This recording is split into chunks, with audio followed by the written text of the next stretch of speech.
if you don't have anything to say, then shut up. Don't come there and come and be talking about your God has done something. Your God has a accident. Aden na yenti police phone kan wasem we ho. Is it that obi na show mo say mo mumba asem ni mu bia na? A few days ago, Anna Kofi Adoma Afia and then the Miracle Doma, that is an abne tuba, Gomwa for Benkum Hene. Any Omobusian for ever granted press conference, no more address say Ghana for any the media concerning the eye shooting of Kofi Adoma Afia. And as 7 by Ghana police for year share. A year 2 no be a 2 na can will be any. Say the partner share that so one share that at least. And was a police with me, Bemuni, who's a Muye BP, baby in a police one country, and even that conversation got touched down. If you just nigga ever fire, Kofi Adoma Afia, I mean a Tianica, when you know a bit out of form. Sense we me no. Yaa Yeboah Vida Adutwumwaa on United Showbiz, Ebusia, Oma be chile Oma Junu home. I be a question said that Ghana Police Service, a dear necoso, bribe be pan obi dia mamu freedom man him fear into ebesine a seminal. Yan teaser police for my country afa home. And Oma Sabege can Oma June, either a fiasco nigga, any agrada ni obia sebi organ canquasi as for Kofi Adoma Afia. A high Penyah broke media, message any demo. Over like a video, no doubt, over subscribe button and subscribe to the personal latest updates. Now, better watching Eddie Mama ever comment. Message us a young video in the so. I'm a unia so any be ashe. Kofi Adoma Afia echo Doma program the 25 years anniversary. The Ogo cover program as media personality. I hold the use the over 2 Ogosian and Quenchia, it 2 echo canny. Emma in the name the conversation is echo. Emma Edward Chien as a Obek granted press conference. Now we address media. Now, Yaa Yeboah on United States say, Ghana police for Obian can say inipano was shada ana one shada. Asem nyina say etuo anaka Kofi Adoma Afia eni enti ebesine ede asem ede na obi aka kire mo ede na obi di amamo a up to now Ghana Police Service obi atutu amana kan obi ani obi atutuo ama kan yonko inipa ani montimi kan hwini ba ko tutuo no monko fa no Munya share just you use my bibia e dey na ekoso A accident. Aden na yenti police phone kan wasem we ho. Is it that obi na show mo say mo mumba asem ni mu bia na? That's what it looks like. Because basically, how can an accident happen? Nungwa na nsenya ohima eya yesi ohima ya yiku eshutu ami owuye.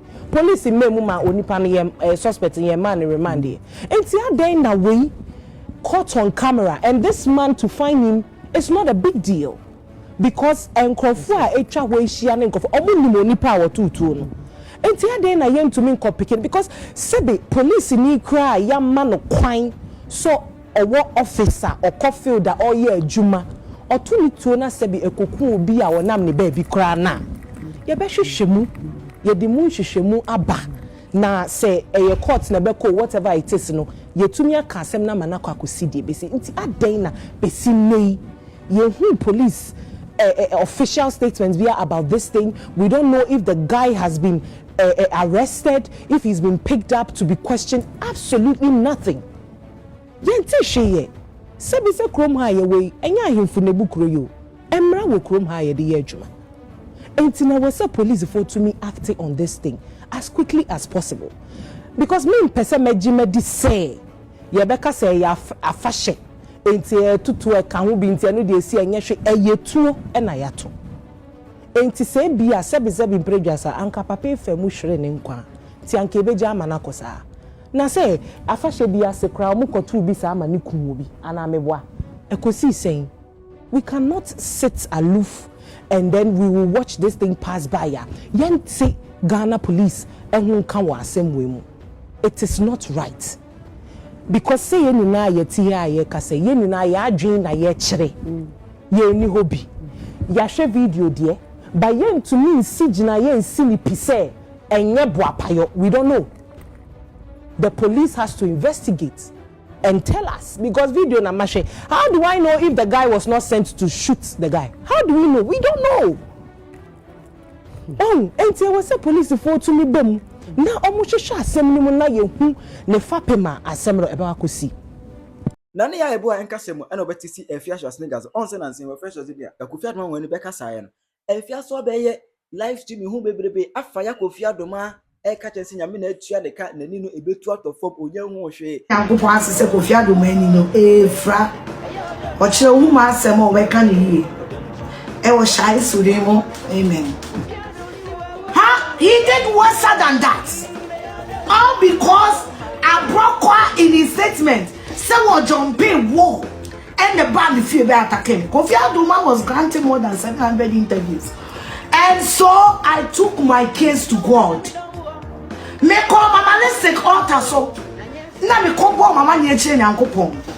And let the yeses come out. Me the yansra mami o. Yansra mami. Go back to court. Abokwa was not staying in my house. Oguli wall the band fee. Just to attack me. Kofi Adoma was glorifying it. You chose the path of the enemy. I am jubilating because kwasia plaster neta when you know no hospital will plaster your face like that. Kwasia. And send me bribena na Afia abeka afa Kofi Adoma ngwane ho. Emu na MCI bo etem se Afia uyo obi a o pese da bia ye nya wo na ka manfo asem. But obi kan wo dia na wo for betra media no so ke kan kwase asem kira manfo. Enti Afia de o ye no hweye na wo so wo ye nipa. De to so mienu. Menam social media ne so sa to me tina honche because it's like almost every, especially on TikTok, every slide after slide is about Kofi Adoma. Yeah. And some of the comments is highly disgusting and appalling. And yet, very distasteful. What see microphone sema wa muka obi see na settings na de ebi mo so say wo ma sheda akere mo yam kom e na wo ma bompaye e na wo munyame aye bibi obi anyame nyehwe Ghana fo memo obi andada obi anyame nyehwe ontumi nye hui omo wo nyame bi a omo mompaye na nyame ne se omo yare koso omo ankasa omo problem. What you say? Obi anyame nyehwe ye wo nyame bi abompaye no ma wo bra ne nye ye neja ade a me chim ni wiase any will be our canny person but Canadian. If you don't have the balls, don't talk about people. And when people come to talk about you, you think you have a God that you can call and the God will cause somebody to go blind. Are you dumb? What's wrong with you? Ade kroma yete hano yen hu ade ana. Na obetina hano abeka ne truka na sebibe nuanom Ghana for wo mo be ja wo mo ho ama nkofo aye we ni agye di ni eposi na we nyam obi anyam ye hui wo nyam bi abompai no nye wabrabo yankenye ne wo ne eni ba bia wonam no me pamacho Ghana for me stress asama to Kofi no emu aya sebi prejas abrante no nam ho no o mesre na wadi enti no we no o metena ho mfa obi say yeah man obi say ye the plaster carry na ni na wa sheda and na wa carry na ni no na de ba be pesika hey na wo obi ya setting sin wo kroma then I okay because you can't sound on TikTok no I don't know the rate at which the thing is moving no say be e ka obi akoma kra say wo mo akra na akwakoye bibie wo we cannot tolerate this nonsense on our social media space. It's too much. Asemesi na branch and he needs some level of sanity to be able to heal properly. Your best Ghana for especially abroach for your name say TikTok mo ya yetua mo ka. Enti nya mo benya mfaso gina ye bia ni so ni abegina TikTok ni aka ni hwe ye views ni numbers ye na dem mo adwuma na mo ye wo ho na mo timu su say yetua mo ka TikTok sika no so mo enya nka ho a mo bewu ana ni ntro na mo twa no. It's too much. Ye pa macho. Oh, if you don't have anything to say, just shut up. Don't come there and come and be talking about your God has done something. Your God has not.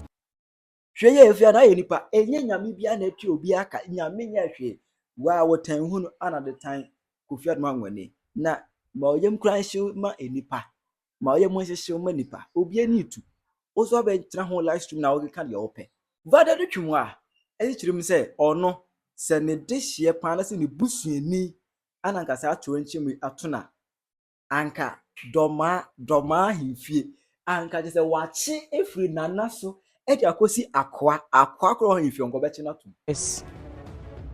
Kofi Adoma busia sebe oma ye week e wa assembly mu na mechirem oma ye week wa assembly mu na mechirem. Okay. Uti kwa uti ni sio nyina no de wohwehwa ne se ubenya are chichire efri doma hene ho ene ne nkrofo ho empes bibi se wasem obi a wadi wo dem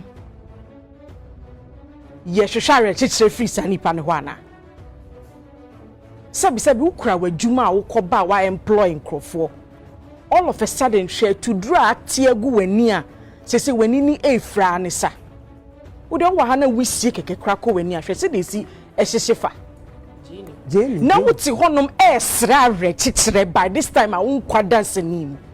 What is the meaning of this? And for me feature me sue asu akwa wa himfio. Why should you look for a rechichire from obia we deal with them? Osan to asuka se sebio enye sike bi na ope na nka at least on show nanim kekeni ehu se sebio waboboa no na me bae na mabepra.